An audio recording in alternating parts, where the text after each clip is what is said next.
तो हार के बाद प्रशांत किशोर साहब की बात हुई, आपने उनको ऐसे समझाया चुनाव को? बात तो हुई है। क्या बात हुई? मान लीजिए कोई क्रिकेट खेलने जाता है, 0 पर आउट हो जाता है, तो क्या उसको दूसरे दिन क्रिकेट खेलने नहीं जाना चाहिए? प्रशांत किशोर वो पिछले कुछ इंटरव्यू में ये कह रहे हैं कि कुछ तो गड़बड़ी हुई है चुनाव में, 10,000 रुपया देकर के वोट खरीद लिया गया है। तो आप इससे सहमत हैं कि आप ऐसा नहीं मानते? न, उनका कामकाज अच्छा है। देखिए, उन्होंने विकास किया है और बिहार को फर्स्ट डिवीजन दिलवाया है। कभी कभी तो ऐसा होता था कि 2 वक्त की रोटी जो लिटरल कहते हैं लोग, हमको नहीं मिल पाता था, लेकिन इरादा बहुत पक्का था। सबसे जरूरी विषय ये केसी सिन्हा जी यूपीएससी के एग्जाम में भी शामिल हुए। हाँ, वो रमापति सिंह मोतिहारी के एमपी थे, उनके यहाँ आउट हाउस में हम रहे। चूंकि आउट हाउस मतलब उनका बाहर का जो कमरा होगा? हाँ, बाहर जो कमरा, उसमें मच्छर काट दिया था और फीवर हो गया, मलेरिया हो गया। कुछ पढ़ाई कर लेते थे तो मैथमेटिक्स तो कमज़ोर था। दूसरे एडमिशन टेस्ट में हम पूरी तैयारी करके 1 महीने का समय हमको मिल गया। 100 आउट ऑफ 100 हमको मैथ्स में आया। मैथ में इंटरेस्ट हमारा वहीं से हो गया। चौथी क्लास से? हाँ, चौथी क्लास से। साल मुझे ठीक ठीक याद नहीं है, लेकिन 1995 से 2000 के बीच का कोई समय रहा होगा। मेरे गांव में एक दिन एक सफेद एम्बेसडर कार आकर के रुकी। उस कार से एक व्यक्ति निकले जिन्होंने सफेद धोती कुर्ता पहना हुआ था। चुनाव का समय था, उन दिनों सड़कों पर गाड़ियां पर्चे लुटाते हुए चलती थी। उस सब के बीच में केवल एक एम्बेसडर कार के आकर रुकने की जो ये घटना थी, वो मुझ जैसे बच्चों के लिए कौतूहल का विषय थी। वो निकले और मेरे गांव के एक चाचा के घर पे गए। उन दोनों के बीच में क्या बातचीत हुई हमें नहीं पता। बातचीत के बाद मैं वहां पहुंचा और मैंने उनसे पूछा कि ये जो व्यक्ति आए थे सफेद एम्बेसडर कार से, वो कौन थे? जवाब मिला, ड्राई ऑनेस्ट थे, प्रोफेसर हैं और चुनाव में खड़े हैं। तो मैंने पूछा कि तब तो हम इन्हें ही चुनाव में वोट देंगे। मेरे चाचा ने कहा कि नहीं, इनको नहीं देंगे क्योंकि ये ज्यादा ही ईमानदार हैं। उस दिन मुझे नागरिक शास्त्र की एक अलग क्लास मिली थी। अब सीधा आते हैं साल 2025 में पटना की कुम्हरार सीट से जन स्वराज के उम्मीदवार बने प्रोफेसर केसी सिन्हा। 70 किताबें लिख चुके हैं, मैथमेटिशियन हैं, पूरे बिहार की 2 पीढ़ी ने इनकी किताबें पढ़ी हैं, ऑनेस्ट हैं ऐसा बताया जाता है, ईमानदार हैं। इस चुनाव में जब रिजल्ट आया तो ये तीसरे नंबर पे थे। करीब 15,000 वोट ही इन्हें मिले। तो क्या हुआ उस चुनाव में? केसी सिन्हा राजनीति में कैसे आए? क्या वो राजनीति में बने रहेंगे? ये सब समझेंगे और केसी सिन्हा को इस वार्तालाप के माध्यम से थोड़ा और करीब से जानेंगे। तो चलिए शुरुआत करते हैं।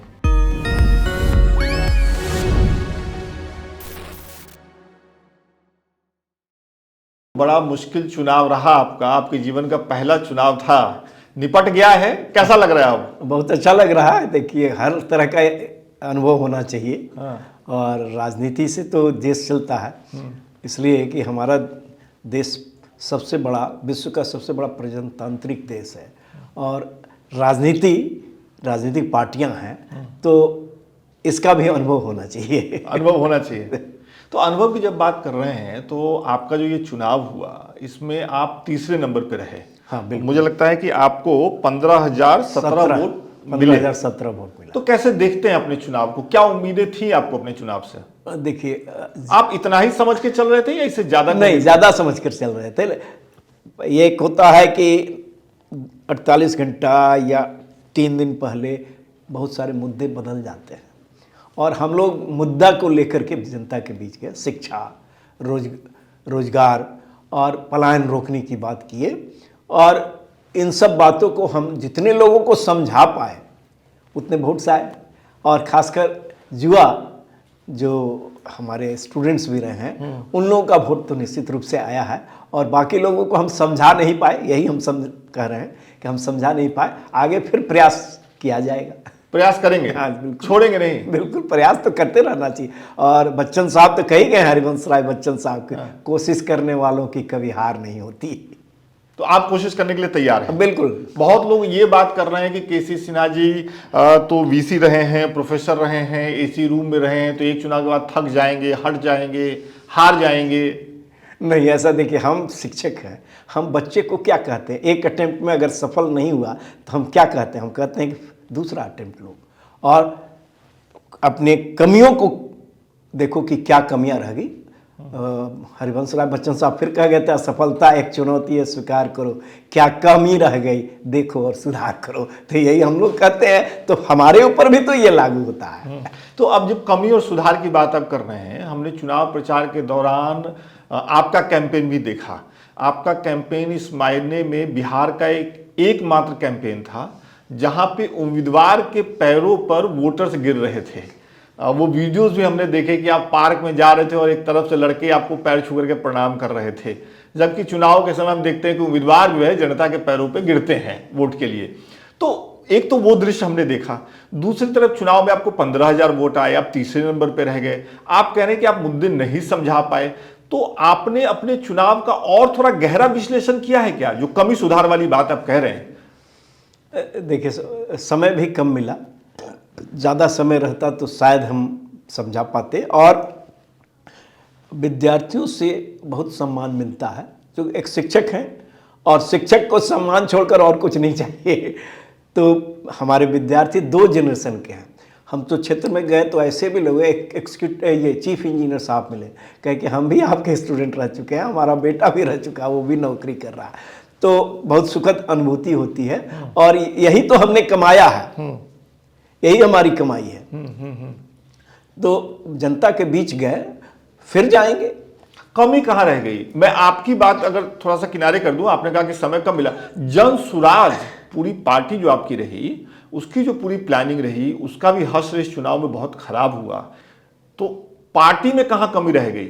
नहीं, पार्टी में कोई कमी नहीं रही, वक्त कम मिला। और दूसरा कि बिहार का पोल देखिएगा कि 2 ध्रुवों में बटा हुआ है लोग, एक एनडीए और दूसरा महागठबंधन, और बीच से निकलना तो वक्त लगेगा। और कोशिश की गई और इसको हम असफलता नहीं मानते हैं। अच्छा, हम इतने लोगों को, मान लीजिए 3.5% वोट मिला, तो ये कम नहीं है। इतने लोगों को तो हम समझा पाए, आगे और भी लोग समझेंगे और हमें भी एक न एक दिन सफलता जरूर मिलेगी।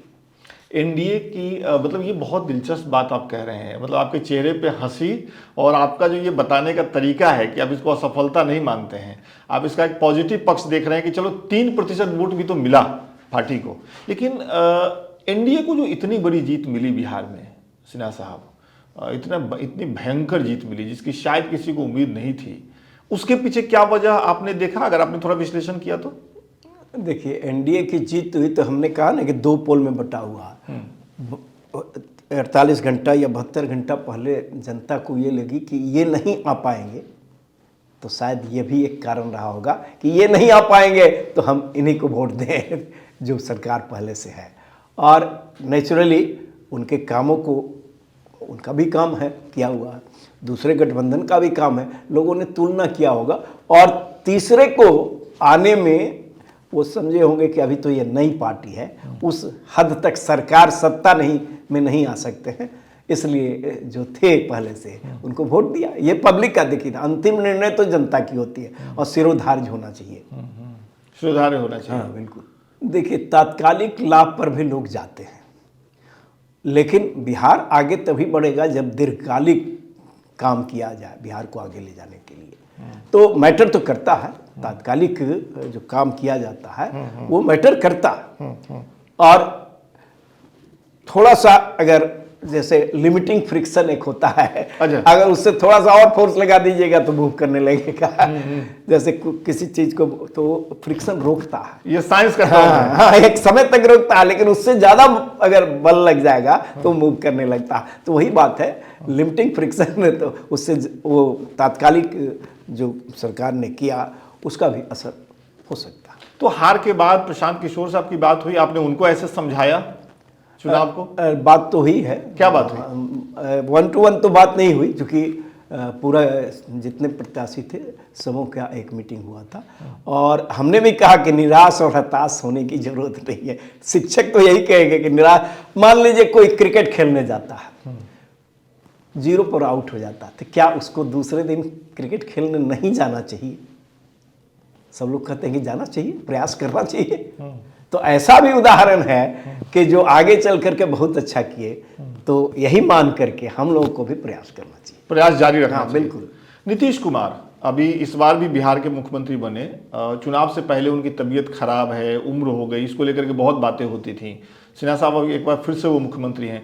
आप नीतीश कुमार के पिछले कामकाज को, मतलब 15 साल का जो कामकाज है, आप तो बिहार में ही रहे हैं, कितना कैसे देखते हैं? न उनका कामकाज अच्छा है। देखिए, उन्होंने विकास किया है और बिहार को फर्स्ट डिवीजन दिलवाया है। फर्स्ट डिवीजन दिलवाया, लेकिन बिहार में क्षमता है टॉपर होने की, वो अभी नहीं हो सका है।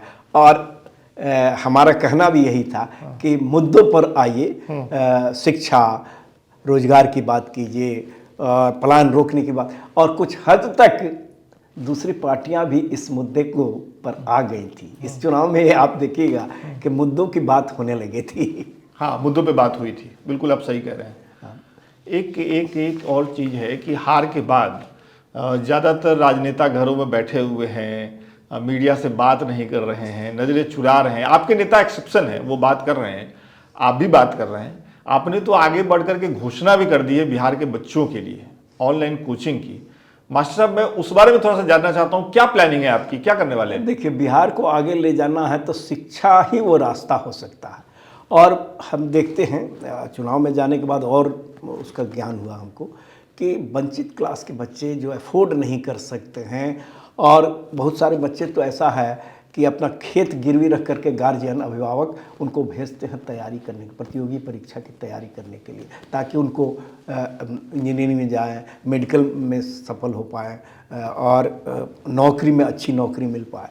तो उन लोगों के लिए अगर फ्री क्लासेज की व्यवस्था हो जाए, फ्री गाइड करने का और सही तरीके से गाइड करने का, तो निश्चित रूप से हमारे विद्यार्थी कठिन परिश्रम, बिहार तो वाले तो कठिन परिश्रमी होते हैं, कहीं जाके एडजस्ट कर जाते हैं, और प्रतिभा भी है, तो उनको अगर सही मार्गदर्शन मिल जाए, उनकी इस प्रतिभा को निखारने संवारने का काम किया जाए तो बहुत अच्छा होगा। बिहार भी आगे जाएगा और वो भी आगे जाएगा। तो ये आप कैसे करने वाले हैं? हम फ्री क्लासेज चलाएंगे और विभिन्न स्तर के विद्यार्थियों के लिए, जैसे क्लास 10 के विद्यार्थी के लिए, क्लास 12 के विद्यार्थी के लिए, जो जेईई मेंस और एडवांस की तैयारी करते हैं उसके लिए, पीजी और ग्रेजुएशन की जो तैयारी, जो पढ़ाई कर रहे हैं उनके लिए, और उसमें भी नेट बेट जो होता है एग्ज़ाम, उसके लिए भी तैयारी हम लोग कराने की बात सोच रहे हैं। और फिर 9th का, 11th का, या और हमारे पास बहुत सारे retired professor, IIT, Delhi university, Patna university, Banaras Hindu university, इस सब के टीचर्स, अलीगढ़ मुस्लिम यूनिवर्सिटी, इसके टीचर्स हमारे पास फ़ोन कर रहे हैं कि हम भी आपके इस मिशन से जुड़ना चाहते हैं। अच्छा। हाँ, कोरोना काल में हम करके देख चुके हैं एक्सपेरिमेंट, कि हमने ऑनलाइन शुरू किया क्योंकि बच्चे बाहर नहीं निकल सकते थे, और आईआईटी के प्रोफेसर, बीएचयू के प्रोफेसर, दिल्ली यूनिवर्सिटी के प्रोफेसर अपना क्लास घर से लिए, कई ऑनररी, कोई रिम्यूनरेशन नहीं था, और बाद में बिहार सरकार उसको बिहार सरकार फंडिंग करने लगी। तो अच्छा काम आप कीजिएगा तो सब लोग साथ आते। एक हम लोग आगे चलेंगे, लेकिन चूंकि बिहार के अधिकारी, ज़्यादातर अधिकारी एक तरीके से आलस के मूड में रहते हैं, लेकिन कुछ अधिकारी अच्छे भी होते हैं। आप किस्सा सुना रहे थे रिकॉर्डिंग से पहले, कोरोना काल में जब आप लोगों ने क्लास शुरू किया तो एक अधिकारी थे, उन्होंने कैसे आगे बढ़ करके आप लोगों का साथ दिया, थोड़ा बता दीजिए वो। हाँ बिल्कुल, क्या हुआ था? एससीएस एजुकेशन उस समय थे, उन्होंने कहा कि हम लोग गए कि ऑनलाइन हम लोग कोरोना काल में चलाते थे, इस बार भी चलाएंगे, आप इनॉग्रेशन में चीफ गेस्ट, आग्रह है कि आप चीफ गेस्ट बन करके आएँ। उन्होंने कहा कि वो ऑफलाइन क्यों करते हैं। सेक्रेटरी थे शिक्षा विभाग के? हाँ, एडिशनल चीफ सेक्रेटरी। क्या नाम था? दीपक कुमार सिंह जी। उन्होंने कहा कि ऑनलाइन क्यों, ऑफलाइन कीजिए, और आईआईटी पटना में हो सकता है। हमने कहा कि हाँ हो सकता है। वहीं से हमने आईआईटी पटना के डायरेक्टर साहब से बात किया, उन्होंने कहा कि बिल्कुल हो सकता है। और उस समय हम वीर कुंवर सिंह यूनिवर्सिटी के वाइस चांसलर भी थे, जाते समय रास्ते में आईआईटी पटना भी पड़ता था, तो हम जाते समय उसी दिन जाते समय उनसे मिले, और पूरा प्रोग्राम हम लोगों ने रेडी हुए कि हाँ ये तो बिहार के बच्चों के लिए आप काम कर रहे हैं, इसमें क्या, आईआईटी पटना में होगा। और बिहार सरकार फंडिंग किया, घर से बच्चों को बस से, उसमें भी शिक्षा विभाग के लोग और टीचर लोगों को लगाया गया, जो घर से बच्चों को एग्ज़ाम लेकर के हम लोगों ने टेस्ट लेकर के सेलेक्ट किया बच्चों को।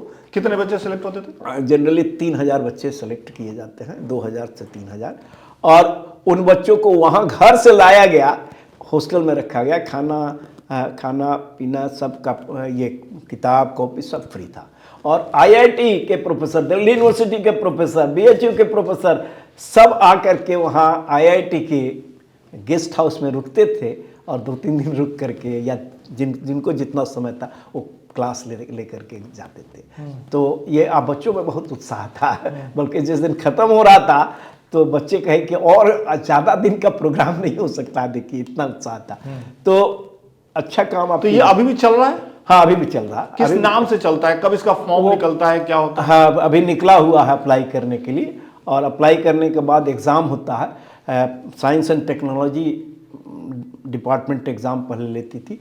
पिछले साल बिहार स्कूल एग्जामिनेशन बोर्ड ने एग्ज़ाम लिया था, क्योंकि लाखों में जब हो गए बच्चे तो उनका exam Bihar school examination board लिया था। ये अपने आप में इसलिए दिलचस्प कहानी है प्रोफेसर साहब कि बिहार में एक तरीके की होपलेसनेस दिखती है। जिससे भी बात करिए लोग कहते हैं कि कुछ नहीं हो सकता, कुछ नहीं बदल सकता। उस राज्य की कहानी आप ये बता रहे हैं कि कोरोना काल में आप लोगों ने ऑनलाइन कोचिंग शुरू करने की बात कही थी और उसको बिहार सरकार ने फंड किया और वो आज एक कोचिंग व्यवस्था है। हाँ बिहार सरकार अलग से भी चला रही है, बिहार स्कूल एग्जामिनेशन बोर्ड, वो भी फ्री है। अच्छा। हाँ वो बिहार के सिलेक्टेड बच्चे को वो मार्क्स के अनुसार सेलेक्ट करते हैं, उनका बिहार सरकार भी चला रही है। अच्छा। देखिए अच्छा काम कीजिएगा तो बहुत लोग आगे आएंगे।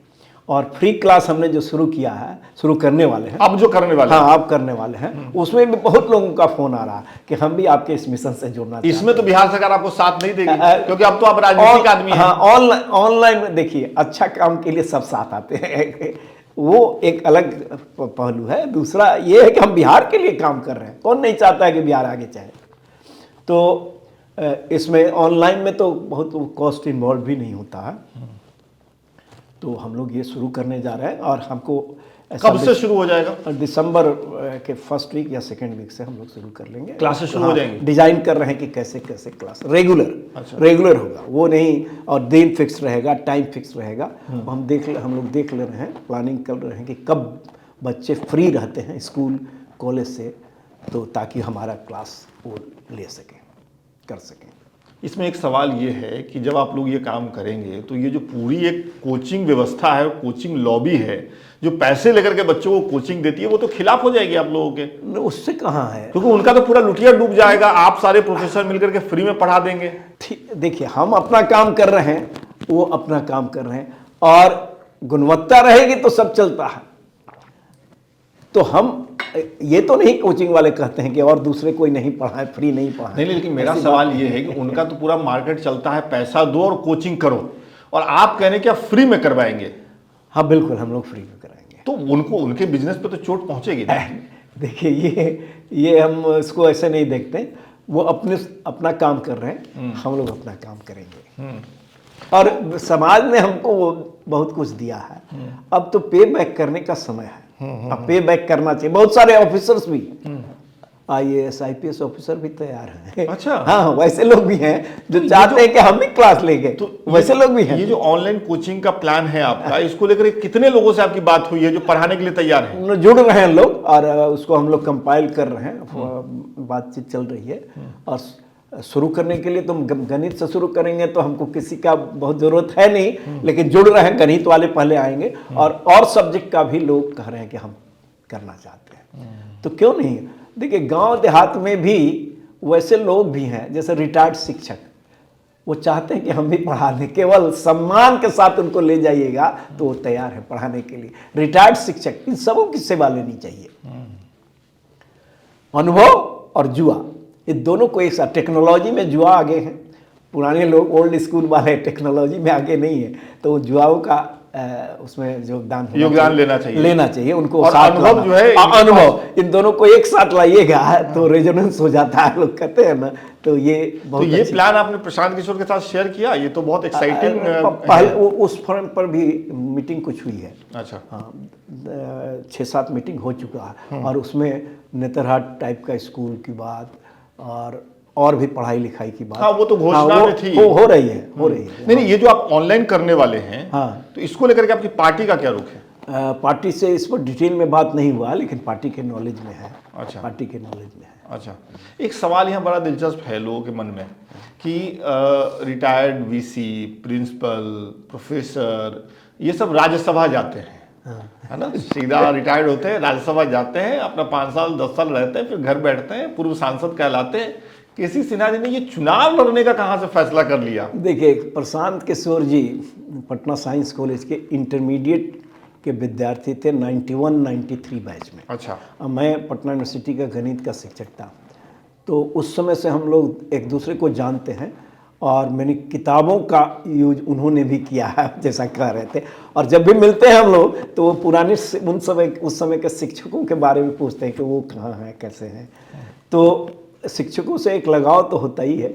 2022 में उन्होंने पदयात्रा शुरू किया, तो उन्होंने कहा कि आप भी बिहार को बदलने में मेरे साथ आ जाइए।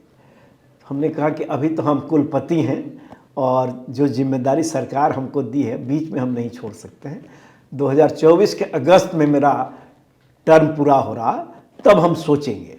और 2024 अगस्त में जब टर्म पूरा हुआ तो फिर उन्होंने कहा कि आपने कहा था कि सोचेंगे।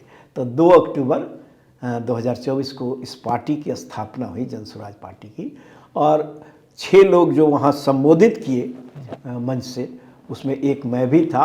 और मेरा संबोधन केवल शिक्षा से संबंधित था कि बिहार के लिए शिक्षा कितनी अहम भूमिका, शिक्षा की अहम भूमिका हो सकती है, कैसे बिहार को आगे ले जाने में। तो वहाँ से हम जुड़े और चुनाव लड़ने का भी मेरा कोई इरादा नहीं था, लेकिन प्रशांत जी का आग्रह हुआ कि नहीं, आपको, आप इस क्षेत्र में इतने सालों से हैं, शिक्षा से जुड़े हैं, इस अनुभव का फ़ायदा लोगों को मिलना चाहिए, तो आप चुनाव लड़िए। तो हमको लगता है कि कुछ दिन, 1 हफ्ता पहले ये हम कह के अच्छा देख, आप जब कह रहे हैं तो हम सोचते हैं।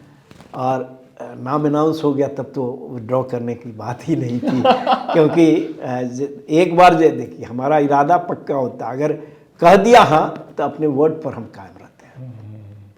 तो लड़े आप चुनाव? चुनाव लड़े, परिणाम जो हो उससे कोई फर्क नहीं पड़ता। आपने कहा कि इंटरमीडिएट में प्रशांत जब पढ़ रहे थे तो आप उनके टीचर थे, मतलब वो पढ़ रहे थे, आप टीचर थे। कभी भेंट मुलाकात हुई उस समय छात्र रहते हुए? वो तो कहते हैं कि भेंट हुई थी, आपको याद नहीं है? याद नहीं है, लेकिन हाँ कुछ चीज में वो थे, 1-2 बार हमको याद है। वो बहुत प्रतिभाशाली उस समय भी थे। कैसे? जैसे उदाहरण से लोग समझना चाहेंगे ना, ऐसे थोड़ी। चीजों को एनालाइज करने का उनको बहुत ये था। नहीं, आपका कोई फर्स्ट अकाउंट है, आपने कभी देखा उनको स्टूडेंट रहते हुए ऐसा, तब कह रहे हैं किसी मौके पे? नहीं, जो देखिए क्लास में, और वो भी गणित पढ़ रहे थे, तैयारी भी कर रहे थे, और शिक्षकों से, जैसे फिजिक्स के टीचर, केमिस्ट्री के टीचर, सबका बारे में अभी भी पूछते हैं। तो जब भी हम पहली बार में मिले थे तो उन्होंने पूछा था कि ये कैसे हैं, वो कैसे हैं। तो प्रतिभा उनमें थी, इसमें कोई दो राय नहीं है। एक आध मुलाकात हुई थी, लेकिन उस समय इतना हम दोनों एक दूसरे को जानते नहीं थे। तो प्रशांत के कहने पर चुनाव लड़ने का केसी सिन्हा जी को कोई रिग्रेट है, क्योंकि आप पहला चुनाव हार गए? नहीं, कोई रिग्रेट नहीं है। देखिए, किसी चीज़ के लिए हमको रिग्रेट नहीं है। जो भी उससे कुछ सीख मिलती है और उससे सीख लेकर के कमियों को सुधार करके आगे बढ़ना चाहिए, मेरा तो यही मानना है। अच्छा, आपने कहा कि जब पार्टी की स्थापना हुई तब से आप जुड़े, प्रशांत किशोर के कहने पे जुड़े। जन स्वराज पार्टी की बाकी तो जो मुद्दे आप उठा रहे हैं, पार्टी उठा रही है, वो ठीक है बिहार को लेकर के।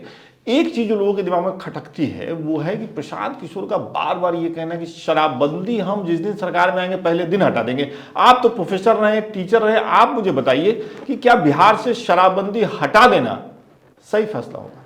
देखिए, उनका कहना जो है, देखिए किसी चीज़ का 2 पक्ष होता, सकारात्मक नकारात्मक। उनका कहना है कि इफेक्टिव नहीं है, पहली चीज़ शराबबंदी इफेक्टिव नहीं है, तो उसको इफेक्टिव बनाना चाहिए।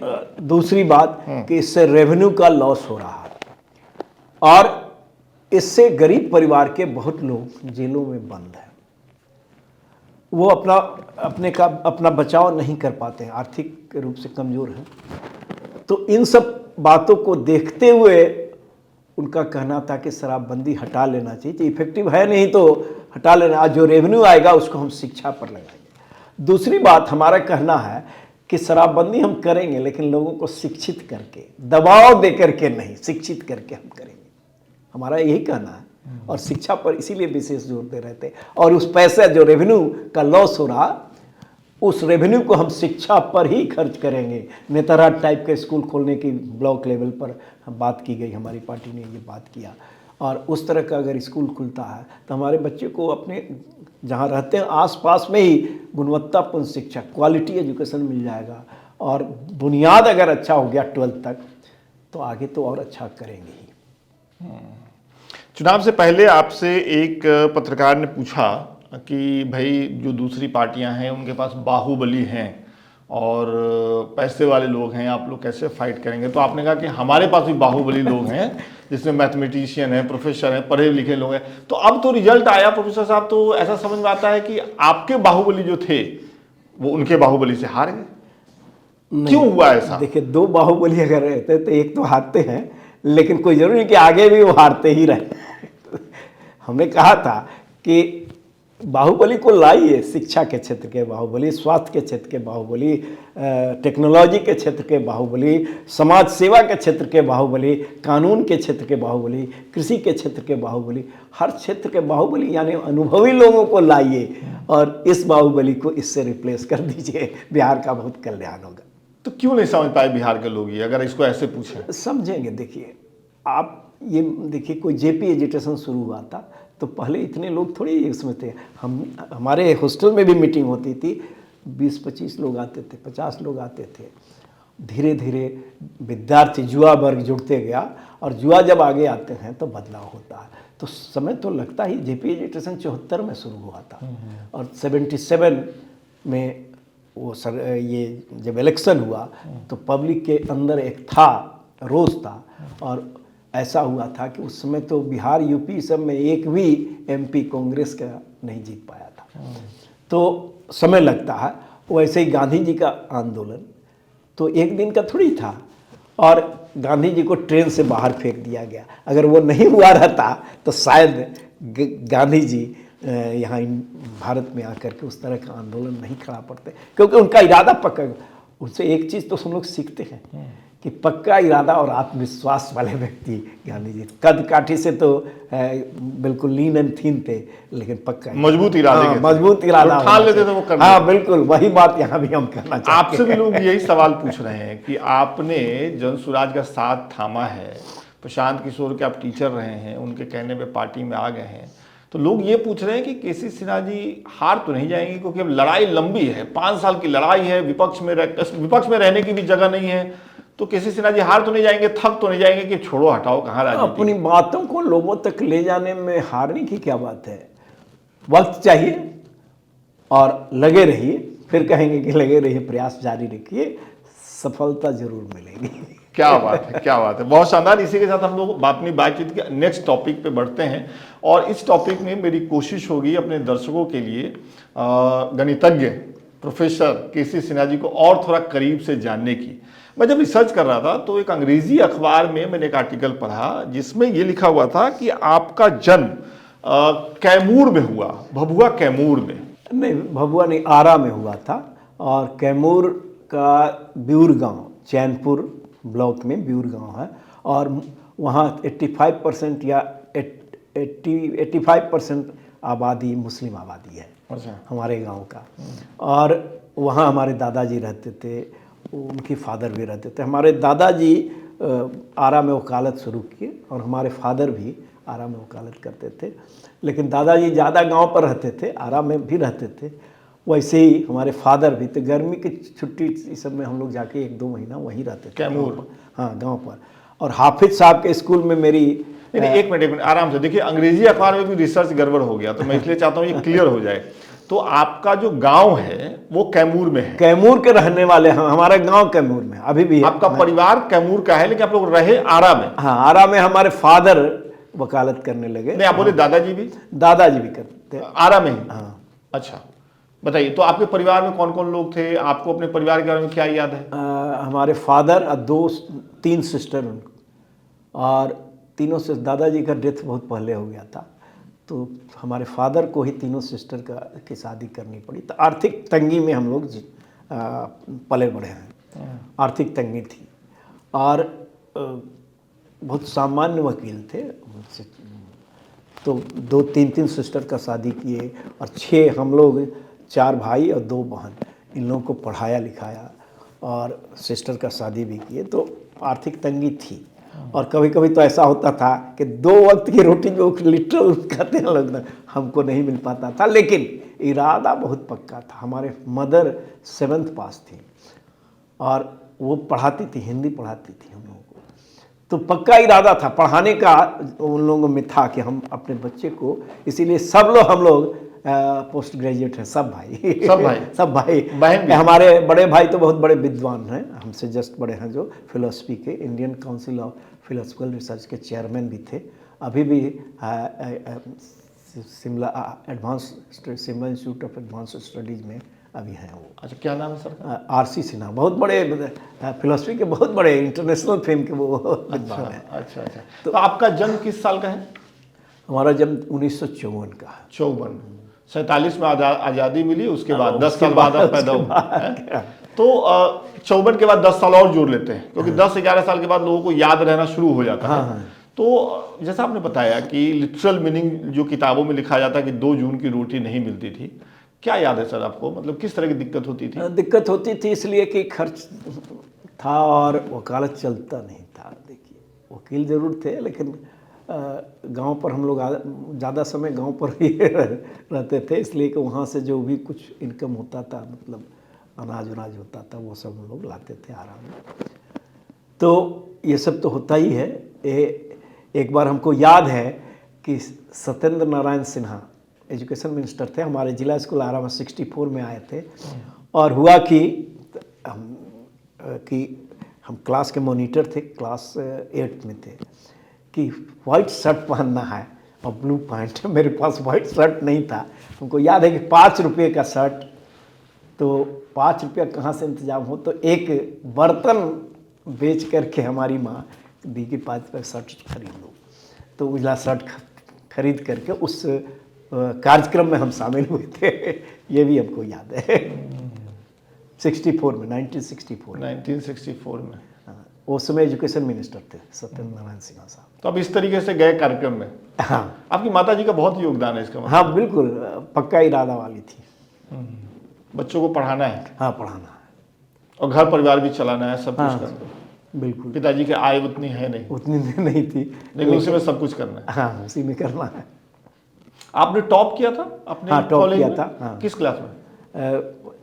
जैसे मैट्रिक होता था उसमें जिला स्कूल आरा से हमने किया, तो डिस्ट्रिक्ट में टॉप किए थे, और नेशनल मेरिट स्कॉलरशिप मिलता था। अच्छा। वो 60 रुपीज़, हॉस्टल वाले को 60 रुपीज़ पर मंथ, हॉस्टल में जो नहीं रहते थे 50 रुपीज़ वो मिलता था। और बल्कि उसी से हम पढ़ाई कर पाए। हमारे बड़े भाई साहब उसमें नौकरी में थे, तो वो भी मदद करते थे। अच्छा। तो और उसके बाद ग्रेजुएशन में और मैथमेटिक्स ऑनर्स में हम टॉप किए। तो आपने आरा जिला स्कूल से पहले मैट्रिक किया? मैट्रिक के बाद पटना साइंस कॉलेज में, उस समय 12th प्री यूनिवर्सिटी कहलाता था। अच्छा। 1 साल का। अच्छा। और उसके बाद इंजीनियरिंग में लोग जाते थे, मेरा भी हो जाता, सब जगह हो जाता, लेकिन हम नहीं। तो पटना साइंस कॉलेज कब आए आप? पटना साइंस कॉलेज 1968 में। 1968। हाँ। तो 1968 का पटना कैसा था सिन्हा साहब? थोड़ा बताइए याद करके। पटना अच्छा था इसलिए उस समय पढ़ाई लिखाई का वातावरण बहुत अच्छा था और सब चीज़ ठीक ठाक था। ठीक है, पटना साइंस कॉलेज का तो बहुत नाम था, बहुत नाम था। क्या माहौल रहता था पटना साइंस कॉलेज? पढ़ाई लिखाई का इसलिए कि हॉस्टल में हम लोग जब थे तो होता था कि अमुक हॉस्टल से ये लोग IAS IPS हुए हैं, एलाइड में हुए हैं, इस सब की चर्चा होती थी। ये इस हॉस्टल से IIT में इतने स्टूडेंट्स गए हैं। उस समय कंपटीशन भी होता था और रैंक होल्डर्स का 1 to 10 वाले का डायरेक्ट एडमिशन भी होता था IIT में। तो आपने कहा कि परिवार की स्थिति बहुत अच्छी नहीं थी, तो जब आप आरा से पटना आ रहे होंगे, शिफ्ट हो रहे होंगे, तो बहुत अच्छा इंतजाम तो रहा नहीं होगा आपके लिए पटना में? ना, बिल्कुल अच्छा नहीं था। कहाँ टिकाए सर पटना में? हम हॉस्टल में रहते थे। अच्छा, साइंस कॉलेज के हॉस्टल में? हॉस्टल में रहते थे। और कितना खर्चा वर्चा महीने का आता था, कैसे आता था? वो 60 रुपये मिलता था, लेकिन वो मंथली मिलता तो काम चल जाता। वो एक बार साल में मिलता था। साल में 60 रुपया? नहीं, 720 रुपया। अच्छा, 720 रुपया 12 महीने का जो वजीफा आपको मिलता? हाँ, जो एक बाद में मिलता था। और इसीलिए हमको वहाँ भी ट्यूशन करना पड़ा। एक शिक्षक आरा के थे साइंस कॉलेज में, उनसे हमने अपनी बात बतलाई तो उन्होंने कहा कि शाम के समय में जाकर के 1-2 घंटा पढ़ा दिया करो, तो उससे हमारा काम चल जाता था। 68 में आप आए इधर, वही वो समय था जब लालू प्रसाद यादव भी आए, उसी के आसपास थोड़ा आगे पीछे नीतीश कुमार भी आए, तो क्या चौकड़ी थी, इन लोगों से कभी मुलाकात हुई? हाँ बिल्कुल, लालू जी तो पटना यूनिवर्सिटी स्टूडेंट्स यूनियन में देखिए डायरेक्ट इलेक्शन शुरू हुआ 71, राजेश्वर प्रसाद हुए थे वो पहला प्रेसिडेंट डायरेक्ट इलेक्शन से। उसके पहले इनडायरेक्ट होता था, जो टॉपर्स थे हर क्लास के वो लोग चुनते थे। तो डायरेक्ट इलेक्शन जब हुआ तो लालू जी प्रेसिडेंट भी बने। पहली बार चुनाव हार गए थे? हाँ, एक बार वो हार गए थे, दूसरे बार वो। तो कैसे थे लालू प्रसाद यादव यूनिवर्सिटी में, थोड़ा बताइए। अच्छे थे, हाजिर जवाब थे उस समय भी थे। कोई हाजिर जवाबी का उदाहरण बताइए जो आपने देखा हो। जैसे 77 में जब इमरजेंसी के बाद इलेक्शन हुआ तो चरण सिंह साहब वहाँ आरा में एक मीटिंग था, लाल पार्क कहलाता था रमना मैदान में, तो वहाँ लालू जी को भी जाना था। लालू जी रिक्शे से वो उतरे ट्रेन से, तो रिक्शा वाला कहे कि वहाँ ले चलो जहाँ लालू का भाषण है। आप सोच लीजिए कि वही अपने थे, तो रिक्शा वाला ले लिया। और वहाँ चौधरी चरण सिंह साहब उनकी बहुत बड़ाई किए, इसलिए कि जेपी एजुटेशन में उनका बहुत नाम हुआ था। तो जेपी एजुटेशन जब हो रहा था तो ऐसा हम लोग पढ़ते हैं कि बिहार के सारे स्टूडेंट उसमें भाग ले लिए थे। नीतीश कुमार के बारे में पढ़ते हैं कि उन्होंने अपना सर्टिफिकेट जला दिया था, तो आप क्या कर रहे थे? नहीं, आपने भाग लिया था उसमें? भाग तो लिया था, डायरेक्टली नहीं, इनडायरेक्ट। कुछ लोगों को तो बाहर भी रहना चाहिए, और हमारे यहाँ लोग रात में 12 बजे साइकिल लेकर के आते थे लोग, अपना पंपलेट जो बांटते उठते थे, और फिर सुबह होने के पहले निकल जाते थे। खिचड़ी बनता था, क्योंकि मालूम तो नहीं रहता था कि कौन कौन आएंगे, कितने लोग आएंगे। तो वो गली में मेरा मकान था, किराए पर रहते थे हम, तो वहाँ लोग आते थे और सुबह होने के पहले निकल जाते थे। तो एक्ट ये हमारा छोटा भाई यूसी सिन्हा, वो आरा जेल में बंद भी थे, DIR और मीसा, दो कानून में लोग पकड़े जाते थे। हाँ, पकड़े जाते थे। तो उसमें तो आप इन लोगों को खिचड़ी खिलाते थे और क्या करते थे? कभी कभी बेल जो कराना रहता था, तो बाहर है वही जा सकता है, तो वो काम हम करते थे। तो कभी इस दौरान जब जेल में आरा में आप जाते थे मिलने, तो नीतीश कुमार या लालू प्रसाद यादव से मुलाकात हुई? लालू जी नहीं, नीतीश जी थे। क्या क्या देखा आपने? देखिए, वो कमिटमेंट उन लोगों का था। जेपी एजुटेशन में जो भी शामिल हुए थे वो एकदम सब छोड़ करके शामिल हुए थे, हिलने वाले लोग नहीं थे। जेपी के आह्वान पर बहुत लोगों ने वैसा सेक्रीफाइस किया। तो यही बात है। नहीं, नीतीश कुमार जी का वो याद है आपको? नहीं, हम मिलने जाते थे तो इन लोगों से भी भेंट होती, क्योंकि खिड़की के बाहर से मिलना पड़ता था। तो बहुत लोग थे, बहुत लोगों का नाम भी याद है, कुछ लोग का तो बताइए ना नाम जो याद है आपको। जैसे पवन थे, गुलाब थे, ये सब नाम, सलील, ये सब लोग उस जेल में बंद थे। और कुछ लोगों का तो डेथ भी हो गया उसमें। अच्छा। हमारे छोटे भाई का भी डेथ हो गया। अच्छा। क्या, कैसे, मतलब कुछ दुर्घटना हुई? नहीं, वो कुछ ब्लड में ये था और वो गिर गए थे, तो कूल्हा का हड्डी टूट गया था। तो ये एजुकेशन खत्म हुआ, आपने नौकरी कब ज्वाइन की? उसके पहले आप यूपीएससी भी बैठे। हाँ, सबसे जरूरी विषय ये केसी सिन्हा जी यूपीएससी के एग्जाम में भी शामिल हुए। हाँ, वो 1976 2 साल डिलेट था जेपी एजुकेशन के चलते। हमको 74 में पीजी करना चाहिए था, लेकिन 2 साल डिलेट था, तो 76 में हम लोग का रिजल्ट हुआ, एग्ज़ाम भी हुआ, रिजल्ट भी हुआ।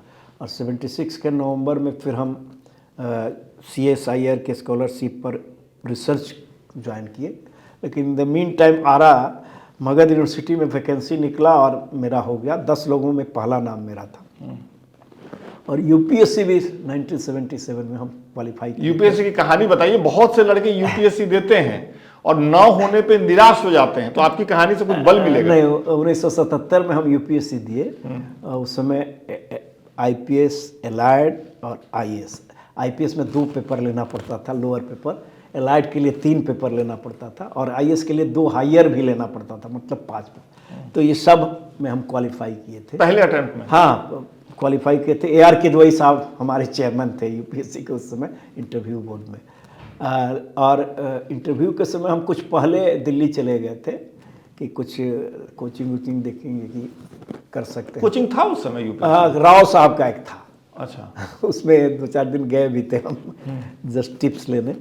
तो रमापति सिंह तिहारी के MP थे, उनके यहाँ आउट हाउस में हम रहे। चूँकि आउट हाउस मतलब उनका बाहर का जो कमरा होगा? हाँ, बाहर जो कमरा, उसमें मच्छर काट दिया था और फीवर हो गया, मलेरिया हो गया। तो वो भी एक कारण रहा कि इंटरव्यू में कुछ कम मार्क्स आया, तो फाइनली नहीं हो सका। क्या पूछा गया इंटरव्यू में आपसे? कुछ सवाल याद है? इंटरव्यू में बाढ़ पर पूछा गया था। 75 में बाढ़ जो आया था ना, हाँ। उस पर लोगों ने पूछा कि बाढ़ आने का कारण क्या है। तो ये उस समय नहीं हुआ, तो कोई बात नहीं है। हमारे लोग कहे कि तो हमको मैथमेटिक्स में इंटरेस्ट भी था, हम चाहते भी थे कि प्रोफेसर बनना। अच्छा। तो हमको मौका भी मिल गया कि अब दूसरा अटेम्प्ट नहीं लिया जाए। और 77 में ही हमारा अपॉइंटमेंट जनवरी में हो गया। 17 जनवरी को हम HD जैन कॉलेज आ रहा, जो हमारा आरा घर बात था। हमारे पेरेंट्स बहुत खुश हुए कि यहीं नौकरी लग गई। तो वहाँ हम ज्वाइन कर लिए। और फिर पटना यूनिवर्सिटी 83 के जनवरी में हम पटना यूनिवर्सिटी में जब वैकेंसी निकला तो यहाँ आ गया। सवाल ये भी उठता है कि प्रोफेसर की नौकरी आजकल जब लोगों को मिल जाती है तो ज़्यादातर लोग लग जाते हैं घर गाड़ी का इंतजाम करने में, बंगला बनाने में। आपसे लोग सवाल ये पूछ रहे हैं कि इतनी किताबें लिखते लिखते 70 किताबें अब लिख दिए, और मैथमेटिक्स से आपका सबसे पहला प्रेम कहाँ से शुरू हुआ? वो जैसे जिला स्कूल आ रहा, हम हाफिज साहब के स्कूल में गांव में कुछ पढ़ाई कर लेते थे, तो मैथमेटिक्स तो कमज़ोर था। और जिला स्कूल आ रहा 4th क्लास में एडमिशन टेस्ट हुआ तो मैथ्स में हमको 0 आ गया। और 0 आ गया तो नेचुरली लोग, एडमिशन नहीं हुआ, निराश और हताश हो जाते हैं। लेकिन हमारे ब्रदर्स सिस्टर जो थे, पेरेंट्स, वो कहे कि नहीं, निराश हताश होने की ज़रूरत नहीं है। अब फिर तुरंत निकल गया कि नहीं, कुछ सीट खाली रह गया है, तो फिर एडमिशन टेस्ट होगा। दूसरे एडमिशन टेस्ट में हम पूरी तैयारी करके 1 महीना का समय हमको मिल गया। 100 आउट ऑफ 100 हमको मैथ्स में है। मैथ में इंटरेस्ट हमारा वहीं से हो गया। 4थी क्लास से? हाँ, 4थी क्लास से। और उसके बाद हम क्लास में फर्स्ट ही करते थे। नहीं तो कैसे हुआ 0 से 100 आउट ऑफ 100 कैसे हुआ? क्या तो तैयारी किया आपने, थोड़ा बताइए विस्तार से। तैयारी जो मैथ्स पूरा जी जान से मैथ पर ही लग गया। हम बच्चों को कहते हैं कि अगर पक्का इरादा के साथ लग जाओगे तो कोई चीज़ असंभव नहीं है। तो हमारे साथ भी वही हुआ।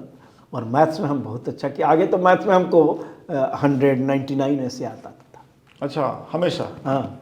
लेकिन मैथ में बहुत लोगों को दिक्कत होती है अंक और वो जो फॉर्मूला और बाकी चीज़ें रटने में, याद करने में। तो आप सामने बैठे हैं तो आपसे बेहतर कौन बता सकता है कि मैथ को कैसे टेकल करना चाहिए स्टूडेंट को? देखिए, मैथ्स में इंटरेस्ट जगाना होगा। कैसे एक बार इंटरेस्टिंग है, एक तो बतलाने वाले लोगों का होना चाहिए, और दूसरा कि मैथ्स कैलकुलेशन ही नहीं है। इंटरेस्ट आपको अगर हो गया तो बहुत आसानी से आप सीख सकते हैं और अच्छा कर सकते हैं। और यही बात हमारे साथ भी हुआ। हमको बहुत सारा तो उस समय पढ़ते समय लगा कि नहीं, ये सब, इन सब चीज़ों को ऐसे किया जाए तो बेहतर होगा। और यही तो हमने किताब में जो पहली किताब मेरी 82 में आई, फिर 83 से तो लाइन लग गया किताबों की। और स्टूडेंट्स उसको एक्सेप्ट करने लगे, बहुत पॉपुलर हो गया। पहले साल दो एडिशन हो गया था किताब का। क्योंकि हमने देखा कि हर एक चैप्टर में मान लीजिए 100 क्वेश्चन है, विद्यार्थी घबरा जाएंगे कि 100 सवाल बनाना होगा। हमने उसको कैटेगराइज करे, टाइप 1, टाइप 2, टाइप 3। 3 ही टाइप का तो सवाल है, 2 टाइप, 3 टाइप, 4 टाइप का तो सवाल एक एक्सरसाइज में होता। हमने पहचानने का तरीका लिखा, वर्किंग रूल लिखा कि कैसे इसको सॉल्व करना चाहिए, कैसे प्रोसीड करना चाहिए। और तब लोगों को लगा, बच्चों को, कि अच्छा 3 ही सवाल तो ठीक से बनाने लगा, 3 टाइप का है तो 3 सवाल, सारे सवाल बन जाएंगे। और ऐसा ही होने लगा तो बच्चों में ये किताब बहुत पॉपुलर हो गया और संख्या बढ़ते गई। आपके किताबों पे आएंगे सर, लेकिन सबसे पहले मुझे ये बताइए कि मैं जो सवाल पूछना चाहता हूँ, और ये इसलिए पूछना चाहता हूँ क्योंकि बहुत से छात्र ऐसे हैं जो मैथ से दूर हो जाते हैं। क्योंकि उनके माँ बाप उन पे जोर देते हैं कि भाई मैथ पढ़ो, मैथ पढ़ना चाहिए, लेकिन कैसे पढ़ो ये कोई नहीं बताता है कि वो दिलचस्प बन जाए, जैसा आप कह रहे हैं। तो मैं आपसे समझना चाहूँ कि कैसे कोई मैथ से अगर लगाव बढ़ाना चाहता है तो वो क्या तरीका हो कि गणित दिलचस्प हो जाए? देखिए, उसको इंटरेस्टिंग ढंग से बतलाना होगा। एक हम एग्जाम्पल दे रहे हैं, मान लीजिए अभी अभी चल रहा, अभी तो सरकार भी अपनी किताबों में इस तरह की इंटरेस्टिंग बनाने का काम, तो 19 सेव को 3 लोगों में बांटना है। एक को हाफ मिलना चाहिए, यानी 19 सेव है टोटल का हाफ, दूसरे को 1/4 मिलना चाहिए और तीसरे को 1/5 मिलना चाहिए, लेकिन काटना नहीं है। अब क्या होगा, तो मास्टर साहब कहे कि बहुत आसान है, 2, 4 और 5 जो डिनोमिनेटर में 1/2, 1/4, 1/5, इसका एलसीएम 2, 4, 5 का 20 होता है। 19 सेव है, इसको 20 बना दो। मास्टर साहब कहे कि देखो एक सेव हम लाए हैं, इसको रख दिए, अब 20 हो गया, अब बांट लो। तो 20 का हाफ तो 10, और जिसको 9.5 मिलता है वो 10 मिल गया तो वो तो खुश होगा। उसके बाद 1/4 तो 5, 19 का 1/4 कम होता, और 1/5 4, तो 10, 5, 15, 4, 19, और एक से अपना वापस ले लिए। देखिए, अच्छा। तो ये इंटरेस्टिंग बनाना होगा। और वैसे बहुत सारी चीज़ें हैं जिसको इंटरेस्टिंग बना करके बतलाया जा सकता है बच्चों को। अगर इंटरेस्टिंग तरीके से, गांव देहात में बुझौलिया जो होता है वो शुरू में बच्चे को मैथमेटिक्स, बीच बीच में ये सब बतलाते जाएगा तो उसको लगेगा हाँ इंटरेस्ट। अगर जैसे डेट कैलेंडर किसी साल का लेकर के जाइए, कहिए कि बोलो ये कोई तारीख बतलाओ, हम बतला देंगे कि कौन सा दिन था, तो उसको बहुत इंटरेस्टिंग लगता है। तो सब मैथमेटिक्स में एक्सप्लेनेशन है। तो मैथमेटिक्स को इंटरेस्टिंग बनाकर पढ़ाना होगा। इसके लिए टीचर्स का ट्रेनिंग भी होना चाहिए, इसकी जरूरत महसूस करते हैं आप? हाँ बिल्कुल। एक तो विषय का ज्ञान होना चाहिए सही, और दूसरा कि कम्युनिकेट कैसे करें, कैसे हम बच्चों को बतलाएं कि आसानी से समझ, इंटरेस्टिंग कैसे बना। अब बीच बीच में आसपास के वातावरण से उदाहरण भी देने पर उसको अच्छा लगता है। इंटरेस्ट, एक बार केवल कैलकुलेशन कीजिएगा तो भागने लगेंगे बच्चे। अच्छा, ये जब आप पढ़ रहे थे, कॉलेज में थे, पटना यूनिवर्सिटी साइंस कॉलेज में पढ़ रहे थे, गणित से आपका प्यार हो रहा था, आपकी शादी कब हुई? 79 में। तो अरेंज मैरिज या लव मैरिज? नहीं, अरेंज मैरिज। अच्छा, परिवार के कहने पर। हाँ। शादी का किस्सा बताइए, कैसे हुआ, कैसे घर वालों ने कहा, क्या? नहीं, वो चूँकि 77 में हम नौकरी ज्वाइन कर लिए थे, और लोग कहते थे कि अब क्या है, तो नौकरी ज्वाइन हो कर ही लिए हो तो शादी कर लेना चाहिए। और इधर हुआ कि यूपीएससी भी नहीं देना है, तब क्या प्रॉब्लम है, कॉलेज का नौकरी तो करते ही रहोगे। तो उसी में 79 में मेरी शादी हुई, जुलाई में। तो आप शादी से पहले मिले थे मैम से? ना, नहीं मिले थे, नहीं मिले थे। घर वाले मिले होंगे? नहीं, इनके ब्रदर हमारे साथ पढ़ते थे। अच्छा। ये एक नीतीश जी के ऊपर मैं एक किताब पढ़ रहा था, तो नीतीश जी की शादी जब ठीक हुई तो उनके दोस्त देखने गए थे लड़की को। हाँ, पहले ये होता था, पहले ये तो आपने भी ऐसा करवाया कुछ? हाँ, हमारे भी एक दोस्त गए थे। बताइए बताइए, थोड़ा बताइए। गए थे और उन्होंने आकर के रिपोर्ट दिया कि ठीक है। तो ऐसा होता था, ऐसा होता था पहले ना, दोस्त लोग जाते थे देखने। हाँ, बिना बतलाए, केवल एड्रेस है तो वहाँ जाकर घूमते थे 1-2 घंटा, 4 घंटा, उसी में कभी न कभी तो देख लेते थे। हाँ, ये दोस्तों का वो था, मतलब एक दोस्त दूसरे दोस्त के लिए करता था, ये काफी होता था उस समय, नहीं? अच्छा, तो अपने कॉलेज के दिनों में फिल्म वगैरह देखते थे आप, या बिल्कुल ही मतलब ऐसी कोई रुचि नहीं? कॉलेज के दिनों में कभी एक आध फिल्म, कभी गाना, फिल्म, रोमांटिक थे सर आप? मतलब नहीं, रोमांटिक तो नहीं थे, लेकिन गाना तो अच्छा लगता था उस समय का। अभी भी पुराना जो गाना होता है वो काफ़ी हम लोगों को अट्रैक्ट करता है। लेकिन आपने कैसे कह दिया कि आप रोमांटिक नहीं थे? तो मतलब अब मैम बताएंगी ना, मैम तो यहाँ है नहीं, तो आप कैसे कह रहे हैं? नहीं, वैसा कुछ था नहीं। अरेंज मैरिज था बिल्कुल। हम लोग एक दूसरे को जानते नहीं थे। अच्छा। उनके ब्रदर हमारे साथ जरूर पढ़ते थे, और आरा में गए तो आरा के ही रहने वाले वो लोग भी थे। अच्छा। तो उन लोगों को लगा कि नहीं, यहाँ शादी हो सकती है, तो उन्होंने अप्रोच किया। अरेंज मैरिज में तो यही होता है। अरेंज मैरिज में बिल्कुल यही होता है कि परिवार के लोग मिलते हैं और शादी हो जाती है। आपने पहली फिल्म कौन सी देखी अपने जवानी के दिनों में? एक तो स्कूल में हम औलाद करके, स्कूल में एक ब्लैक एंड वाइट दिखलाया जाता, औलाद पिक्चर देखे थे। और स्कूल में अक्सर महीना 2 महीना 4 महीना पर होता था। एक बड़ी पॉपुलर बात कही जाती है कि बच्चों को फिल्म से दूर रहना चाहिए, टेलीविज़न से दूर रहना चाहिए पढ़ाई लिखाई के दिनों में। अब तो मोबाइल भी आ गया है। बतौर शिक्षक आप इस बात को कितना सही मानते हैं? देखिए, मोबाइल का कंस्ट्रक्टिव, सकारात्मक नकारात्मक दोनों पक्ष है। अगर बहुत ज़्यादा उससे एडिक्टेड हो गए तो ये सही नहीं है। और हमको तो लगता है कि आने वाले दिनों में डॉक्टर लोग बैठने लगेंगे कि कैसे मोबाइल छुड़वाया जाए बच्चे का। ये इतनी बड़ी समस्या बढ़ती जा रही है। छोटा बच्चा खाना नहीं खाता है बिना मोबाइल के। मोबाइल पर कुछ चला दीजिए, गेम चला दीजिए, तो वो छोटा बच्चा 2 साल का, 4 साल का, 5 साल का। तो ये तो है कंस्ट्रक्टिव यूज दे। उसमें इतनी इन्फॉर्मेशन है कि जब हम लोग पढ़ते थे तो लाइब्रेरी घूमते थे, रिसर्च करते थे। तो कलकत्ता गए थे, इंडियन इंस्टीट्यूट ISI में, इंडियन स्टैटिस्टिकल इंस्टीट्यूट में, दिल्ली गए थे, तो घूमना पड़ता था। लेकिन अभी तो सारा इन्फॉर्मेशन आपका घर बैठे मिल सकता है। तो इसका सकारात्मक पक्ष हुआ। नकारात्मक ये हुआ कि अगर मोबाइल में ही 8 घंटा अगर समय आप लगा देते हैं तो और काम तो नहीं कर पाइएगा, और डिस्ट्रैक्शन भी होता है। बच्चे, अब मान लीजिए हम पढ़ा रहे हैं और बच्चा मोबाइल देखने लगा, ऐसा भी क्लास में भी देखते हैं हम लोग। अच्छा। ऐसा मोबाइल अपना देख रहा है। तो अच्छा, आपने 70 किताबें लिखी हैं। आपके पहले किताब लिखने की कहानी मुझे जाननी है। कैसे शुरुआत, कब किताब लिखा जाए, मैथ की किताब लिखी? हाँ, वो हम जो पढ़ते समय जो फील करते थे कि ये सब डिफिकल्टी जो हमने आपको बतलाया कि एक चैप्टर में 100 क्वेश्चंस है, तो 100 क्वेश्चन बनाने में तो भागने लगेंगे लोग। तो हमने देखा कि 3 ही तरह का तो सवाल है, 3 टाइप में बांट दिया, और हर एक सवाल को कैसे पहचानेंगे कि इस टाइप का है और कैसे उसको बनाएंगे, वर्किंग रूल लिख दिया। तो स्टूडेंट्स को भी अच्छा लगने लगा कि अच्छा 3 ही सवाल तो ठीक से समझ लेना, उसके बाद तो सब बन जाएगा। तो यही हम अपने अनुभव का यूज उसमें किया। और 1982 में भारती भवन से मेरी पहली किताब आई थी। 3 ऑथर थे हम लोग। एक पटना साइंस कॉलेज के प्रोफेसर थे, एक रांची यूनिवर्सिटी के थे, और एक हम उस समय मगध यूनिवर्सिटी में।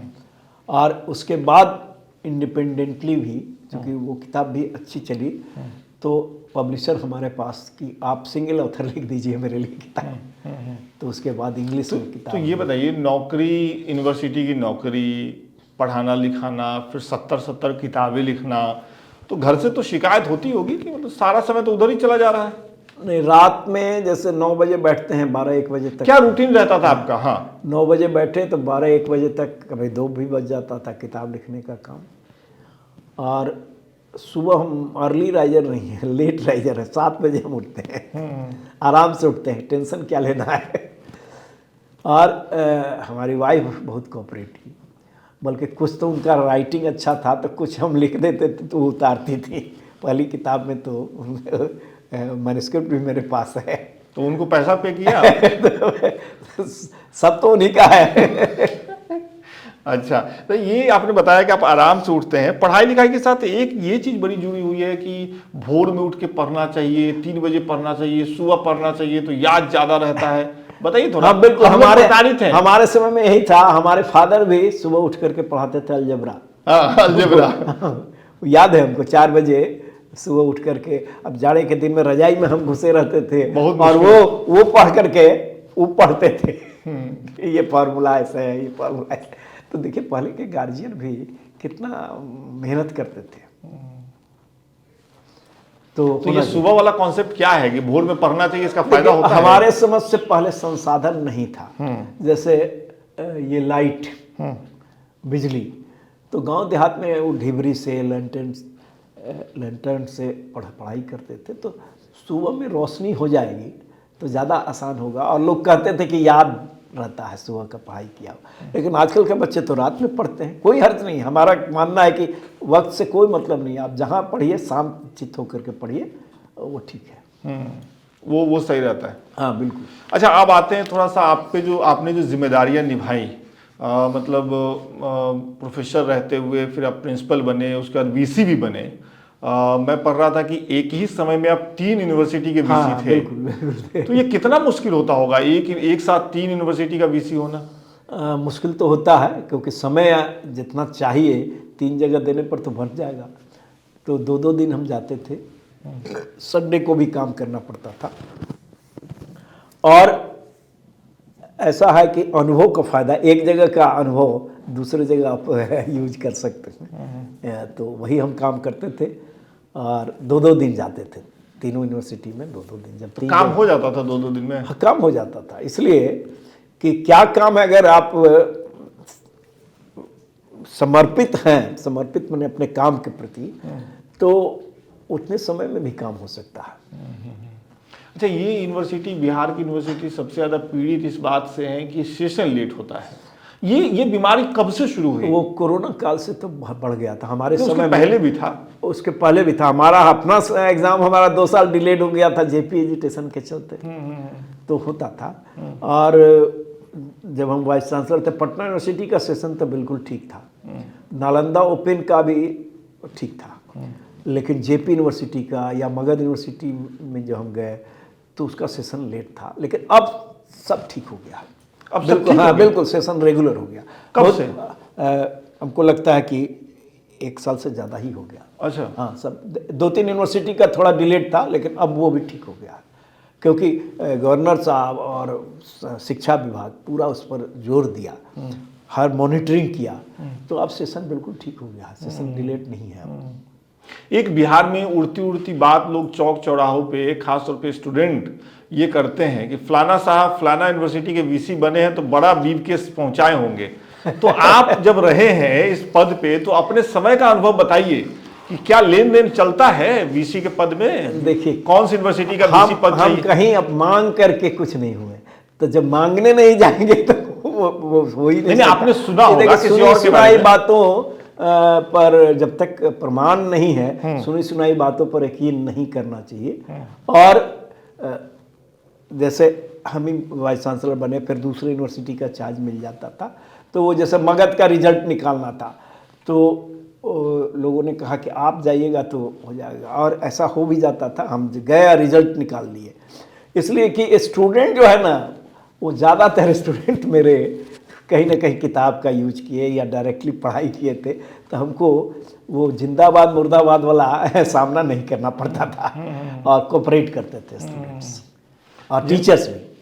अच्छा, टीचर्स स्टूडेंट्स अगर कोऑपरेट करते हैं, एम्प्लॉइज, तो स्थिति में सुधार बहुत जल्दी हो जाता है। तो अब आप कह रहे हैं कि बिहार की यूनिवर्सिटी में जो ये दिक्कत थी, सेशन लेट होने वाली, अब वो समस्या नहीं? वो नहीं है। तो इसका मतलब सुधार हो रहा है? सेशन तो बिल्कुल सुधार होगा। नहीं तो बाकी उच्च शिक्षा में सुधार हो रहा है कि नहीं बिहार में? देखिए, उच्च शिक्षा में 3 चीज़ों पर ध्यान, क्वालिटी एजुकेशन, टीचिंग, और दूसरा रिसर्च एंड इनोवेशन, और तीसरा एक्सटेंशन। ये तीनों पर ध्यान देना होगा। और टीचिंग में थोड़ा कमी आई है, उसमें शिक्षकों की कमी थी, अब तो अपॉइंटमेंट हो रहा है। हमारे समय में शिक्षक, पटना साइंस कॉलेज में तो मैथ्स में 9 शिक्षक थे और 9 पीजी में थे। अब पीजी वाले भी क्लास लेते थे यूजी का, यूजी वाले पीजी में लेते थे, तो 18 शिक्षक हो गए थे। अभी मैं चुनाव में गया था तो पटना में आर्यभट्ट जो नॉलेज यूनिवर्सिटी जो नीतीश कुमार जी के समय ही खुला था, हाँ। बड़े मन से वो बनवाए थे, हम उस समय पटना में ही थे। हाँ। अभी मैं वहां गया तो सिर्फ 2 टीचर हैं परमानेंट, और पूरी की पूरी यूनिवर्सिटी एडहॉक पे चल रही है सर। बिल्कुल, आप सही बात कह रहे हैं। तो ये समस्या कैसे दूर होगी? यही तो हम कह रहे हैं कि टीचर की कमी दूर करना होगा। और आर्यभट्ट नॉलेज यूनिवर्सिटी का ड्रीम प्रोजेक्ट था मुख्यमंत्री जी का, माननीय मुख्यमंत्री जी का ड्रीम प्रोजेक्ट था, और वहाँ रिसर्च के लिए सेंटर ऑफ एक्सेलेंस के रूप में डेवलप करने की बात थी। तो लोग काम कर रहे हैं, और शिक्षकों का अपॉइंटमेंट होना चाहिए, क्योंकि शिक्षक के बिना कैसे, हमारे समय में कोई भी क्लास ड्रॉप नहीं होता था, बल्कि क्लास ड्रॉप होता था तो हम लोग बहुत खुश होते थे कि 1 घंटा हमको रिलैक्स करने का समय मिला, ऐसा होता था। अच्छा। हम लोग बनाते थे कि आज क्लास, शिक्षक जाके पूछते थे कि आए हैं जिनका क्लास था, देखिए क्या वक्त बदलता है। और अभी अभी बच्चे जाकर पूछते हैं। अच्छा, हाँ, तो आप लोग अपने समय में क्लास ड्रॉप करते थे या करवा देते थे? नहीं, हम लोग ड्रॉप नहीं करते थे, कंपल्सरी अटेंडेंस था 75%, वो कोई सुनवाई नहीं थी। और क्लास रेगुलर होता था। एक शिक्षक अगर छुट्टी पर है तो दूसरा शिक्षक उनकी जगह पर क्लास लेने आते थे। लेकिन क्लास किसी कारण से नहीं हो पाता था, महीना 2 महीना पर एक क्लास अगर नहीं हुआ तो हम लोग बहुत खुश होते थे। क्या करते थे अगर नहीं हुआ क्लास तो उसकी जगह पे? फील्ड में जा करके चीना बादाम खाते थे, रिलैक्स करते थे।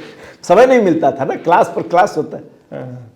तो उस समय की बात है, क्लास जरूर होता था। अच्छा, एक बड़ा दिलचस्प सवाल है कि केसी सिन्हा जी जब पढ़ रहे थे, जब स्टूडेंट थे, तो फ्री टाइम में एक तो आप बोला कि चिनिया बादाम खाते थे, और क्या क्या करते थे?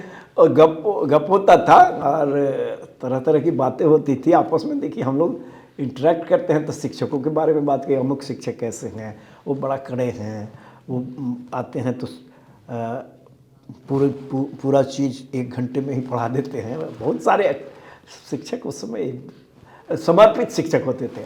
छाता लेकर पैदल आते थे। अभी की गाड़ी की बात आपने किया ना, छाता लेकर बड़े बड़े विद्वान शिक्षक जिनको पूरे देश में लोग जानते, जैसे कोई नाम ले? ज्ञानेंद्र चटर्जी, JN चटर्जी, केमिस्ट्री में उनका बहुत बड़ा कंट्रीब्यूशन था। छाता लेकर के पैदल आते थे। अच्छा। लेकिन बहुत सम्मान था। NS नागेंद्र, CV रमन के साथ उनका रिसर्च पेपर है। अगर वो बाहर रहते नोबेल लॉरिएट भी हो जा सकते थे, लेकिन वो चले आए पटना साइंस कॉलेज में, वो आ गए और साइंस कॉलेज को उन्होंने बहुत आगे बढ़ाया। तो वैसे वैसे शिक्षक थे, समर्पित थे पढ़ाने। हाँ, वो तो ऐसे थे कि लिखते जाते थे और बाएं तरफ मिटाते जाते थे, मतलब नोट कर नहीं पाते थे हम लोग। और 70 नंबर का बना के आइए तो आपको 95 नंबर आ जाता था। अच्छा। इसलिए कि हम समझ रहे हैं कि हम गलती कर दिया। उनका था कि अच्छा इक्वेशन लिख दिया तो समझ गया, बात तो समझ गया है, कैलकुलेशन में गलती हो सकता है। अच्छा। तो चूँकि वो साइंटिस्ट थे बड़े, CV रमन साहब के साथ उनका काम है। तो एक सवाल और मेरा आपके स्टूडेंट लाइफ से, क्योंकि मैं चाहता हूं कि ज़्यादा से ज़्यादा लोग आपके छात्र जीवन को जाने, क्योंकि जब छात्र होता है, इंसान पढ़ रहा होता है, तो उसको लगता है कि यार हम कुछ गलत तो नहीं कर रहे हैं। अगर थोड़ा सा फ्री टाइम ले लिया, थोड़ी सी मस्ती कर ली, तो कहीं कुछ गलत तो नहीं कर रहे हैं। तो मैं आपसे जानना चाहता हूँ कि गीत संगीत भी होता था? आप लोग जब बैठते थे आपस में बातचीत हो रही है तो मौज मस्ती भी हो रहा है? हाँ, बिल्कुल होता था। अंताक्षरी उस समय बहुत चलता था। पूरा कौन कौन से गीत चलते थे? आप गुनगुनाते हैं? कोई गीत याद है उस समय का? गुनगुनाते तो नहीं है, लेकिन गीत अच्छा लगता था। जैसे कौन सा गीत बताइए, कौन कौन से गीत अच्छे लगते थे थोड़ा सा? हम पंख पक्षी एक डाल के, एक फिल्म में था ना, हाँ। उस तरह का गीत तो होता था। हमारे समय में जो पिक्चर में आता था वो गीत आजकल के गीत से डिफरेंट होता था। अच्छा होता था? अच्छा, हम लोगों को तो अच्छा लगता है। आजकल के जनरेशन को वो बड़ा स्लो लगेगा। नहीं, कुछ लोगों को स्लो भी लगता है, कुछ लोगों को अच्छा भी लगता है, तो दोनों चीज़ें होती रहती हैं।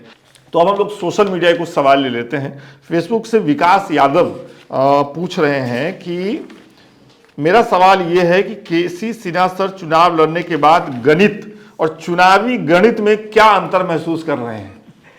बिल्कुल, देखिए हमारे गणित में तो 2+2 4 ही होता है, लेकिन राजनीति में 2+2 4 ही कोई जरूरी नहीं है, 5 भी हो जाता है। ये फर्क है। ये समझ में आया आपको? हाँ बिल्कुल, वहाँ तो फिक्स है कि यही होगा, लेकिन यहाँ बहुत सारे फैक्टर्स होते हैं, वो 2+2 5 भी हो जा सकता है। तो कैसे हो जाता है 5? ये समझ में आया? हाँ, बहुत सारे फैक्टर्स हैं ना।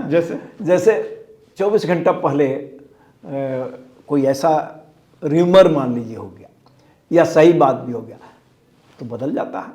लोग वोट देने जाने के पहले तक सोचते रहते हैं कि ये सही हम कर रहे हैं कि नहीं, इसको वोट देने जा रहे हैं, तो वहाँ भी बदलाव होता है, बदल जाता है। फेसबुक से ही तेजी ईशा हैं, वो ये पूछ रही हैं कि जनता की अपेक्षाओं और आपके अभियान में क्या कमी रही, क्या अंतर रहा? मतलब जो आपके वोटर रहे होंगे वो जिस तरफ जा रहे थे और आप जिन मुद्दों को लेकर के जा रहे थे, क्या उनमें कोई अंतर दिखा, गैप दिखा कि आप ज़्यादा लोगों तक नहीं पहुंच पाए? देखिए, हम अपने मुद्दों को लेकर गए, शिक्षा, बेरोजगारी दूर करना, पलायन को रोकना, स्वास्थ्य, कृषि, इन सब मुद्दों को लेकर गए, लेकिन कुछ तात्कालिक भी होता है, तो तात्कालिक लाभ को देख करके भी लोग वोट करते हैं। देखिए, यही तो हमारा कहना है कि शिक्षित करना बहुत जरूरी है। तो बदल जाता है परिदृश्य।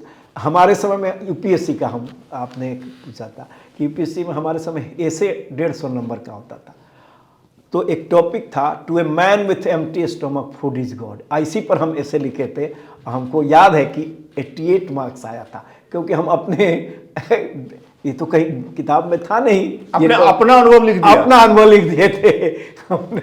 तो अपील किया होगा एग्जामिनर को, 88 मार्क्स आया। क्या लिखे थे उसमें, जरा बताइए। लिखे थे कि जैसे किसी आर्मी के पास बहुत सारा हथियार है, गोला बारूद है, फूड स्टॉक नहीं है, और दूसरे के पास फूड स्टॉक है, गोला बारूद कम है, तो जीत उसकी होगी जिसके पास फूड स्टॉक है। तो to a man with empty stock, जिसका पेट खाली है उसके लिए तो फूड ही भगवान होता है। और ये कटु सत्य है। सही कह रहे हैं। मंजीत हैं, वो यूट्यूब से पूछ रहे हैं कि हमें भी गणितज्ञ बनने के लिए क्या करना होगा।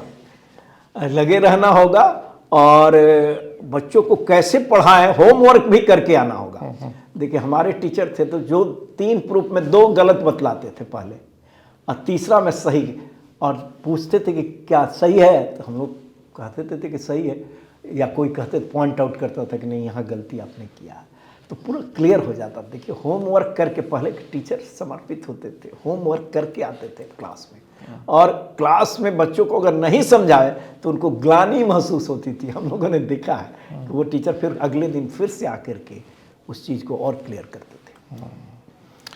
और एक हमारे नाम इनका है RXU, मतलब यूजर नेम है आपका, वो ये पूछ रहे हैं, इनका सवाल बड़ा दिलचस्प लगा मुझे। ये पूछ रहे हैं, केसी सिन्हा साहब, दशरथ मांझी से आप किस तरह पिछड़ गए।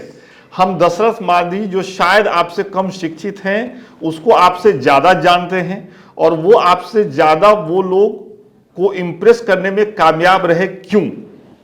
एक उदाहरण और उन्होंने दिया है कि निशांत कुमार नीतीश की बेटे जो कम दिखते हैं, उनके आपसे ज़्यादा चर्चा है, वो आपसे ज़्यादा पॉपुलर है, क्यों। मेरा सवाल इसमें और मैं ऐड कर देता हूं। जब आपके बारे में मैं थोड़ा पढ़ना शुरू किया तो मैंने देखा कि आपका विकिपीडिया पेज भी नहीं है, जबकि बहुत से आपसे कम जानकार लोगों का भी विकिपीडिया पेज होता है। तो इनका सवाल मोटा मोटी ये है कि केसी सिन्हा जी पॉपुलरिटी के मामले में बाकी लोगों से क्यों पिछड़ गए।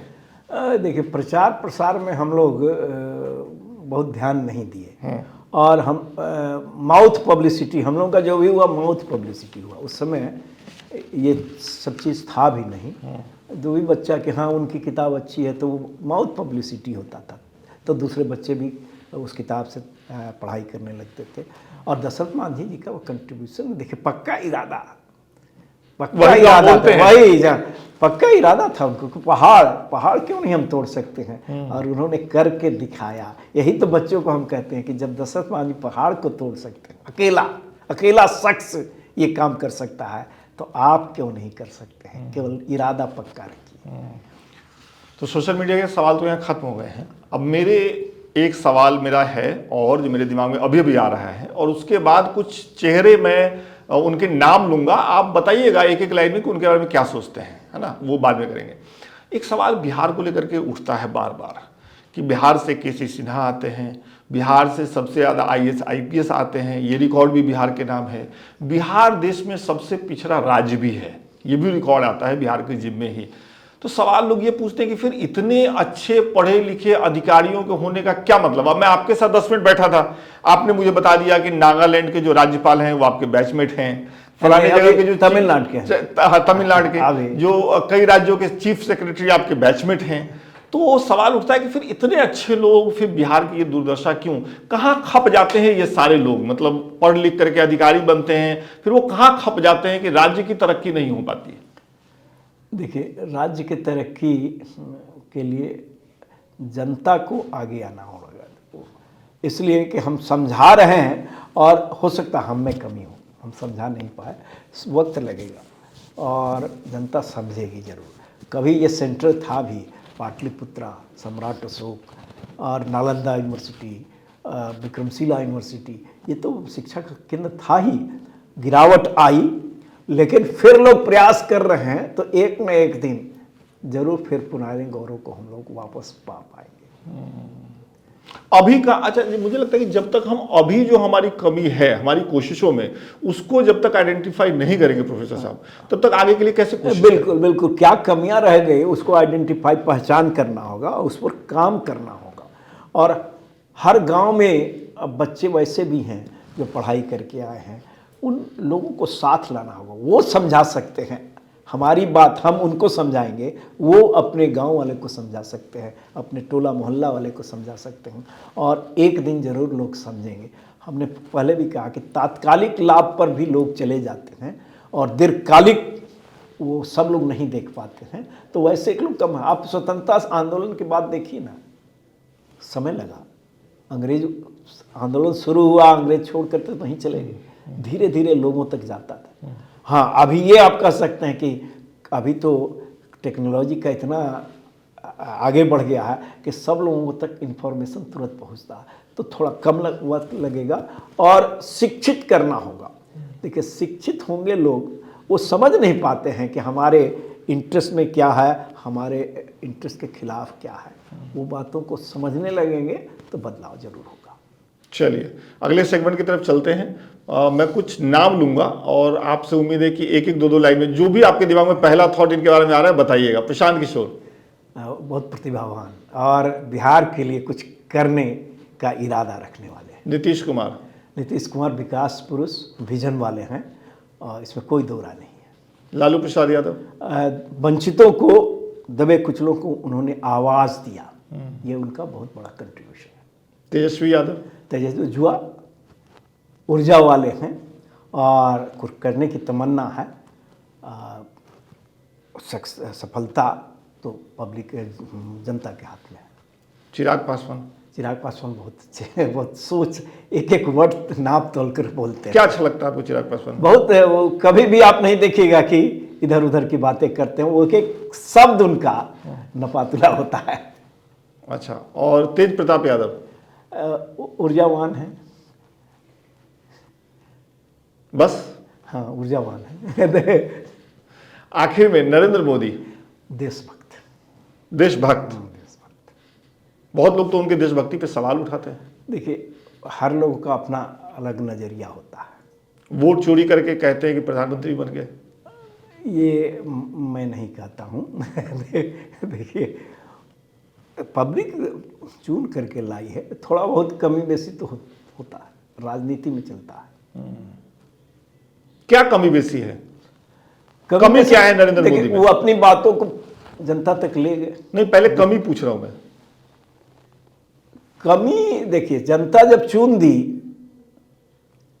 तो वही सर्वोपरि है, वही निर्णय सर्वोपरि है। और देश के लिए हमने कहा ही कि देशभक्त हैं, देश के लिए काम कर रहे हैं। बहुत बहुत शुक्रिया सिन्हा साहब, इतने विस्तार से लोकमत हिंदी के ऑफिस आकर के हमसे बातचीत करने के लिए बहुत बहुत शुक्रिया। Thank you so much.